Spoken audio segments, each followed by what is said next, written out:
अस्सलामुअलैकुम जी। अच्छा, मैं आपको दिखा रहा हूँ जनाब, ये लंदन का माल है, टी शर्ट है। ठीक है, लंदन का माल है, टी शर्ट है, ए क्वालिटी का माल है। ठीक है, इसमें इसका जो रेट सबसे पहले मैं आपको बता दूँ, क्योंकि मेन चीज़ जो होती है वो रेट होता है। बिल्कुल साफ़ सुथरा माल है भाई, कोई इसमें डैमेज पीस नहीं है, कोई दागी पीस नहीं है। ठीक है, ये आपको इसका जो फ़ाइनल रेट लगेगा वो लगेगा 150 रुपये। ठीक है, अब इसमें साइज़ की बात की जाए तो इसमें स्मॉल साइज़ है, मीडियम साइज़ है, लार्ज साइज़ है और एक्सल साइज़ है। ठीक है, एक्सल साइज़ कम है। ठीक है, और ज़्यादा साइज़ जो इसमें मेन साइज़ हैं वो इसमें मीडियम और स्मॉल और लार्ज, ये साइज़ ज़्यादा हैं इसमें।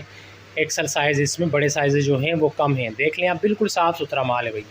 ठीक है, ये तकरीबन कोई 200-250-300 पीस पड़े में, जिस भाई को चाहिए फ़ौरन रब्ता करे भाई, लिमिटेड सा स्टॉक है ये वाला, ये निकल जाएगा फिर। ठीक है, 150 रुपये इसका रेट है और ये लंदन की लाट का माल है। ठीक है, ये लंदन की लाट है, प्यारा माल है, साफ़ सुथरा, डैमेज रिपेयर कोई दागी माल नहीं है, बिल्कुल साफ़ सुथरे पीस हैं और बिल्कुल छांटी किया हुआ माल है। अच्छा, बहुत प्यारा माल है, छांटी किया हुआ माल है, एक से एक प्यारी शर्ट है इसमें। ठीक है, इसमें कॉटन शर्ट भी है और स्पोर्ट्स भी शामिल है। ठीक है, मिक्स है, कॉटन एंड स्पोर्ट्स मिक्स है इसमें। ठीक है, आप देख रहे हैं, बिल्कुल साफ़ सुथरा और ख़ूबसूरत माल है। ठीक है, काफ़ी सारे पीस मैंने आपको दिखा दिए हैं।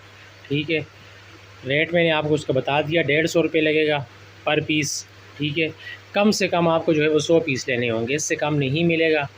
होल सेल है, रिटेल वाले रब्ता ना करें, एक दो शर्ट हम नहीं देते किसी को भी, कम से कम 100 पीस लेने होंगे। ठीक है, बाकी बिल्टी आप जहाँ बोलेंगे वो आपको इंशाल्लाह पहुँच जाएगी, मुकम्मल एतमाद के साथ आप ख़रीदें। ठीक है, और बिल्टी जो है all over the Pakistan truck अड्डे के ज़रिए, बसेस के ज़रिए या कोरियर के ज़रिए आपको माल भिजवाया जाता है। ठीक है, काफ़ी सारा माल मैंने आपको दिखा दिया भाई, जिस किसी को चाहिए रब्ता करें मेरे व्हाट्सएप पे। आपका बहुत शुक्रिया, जज़ाकल्लाह।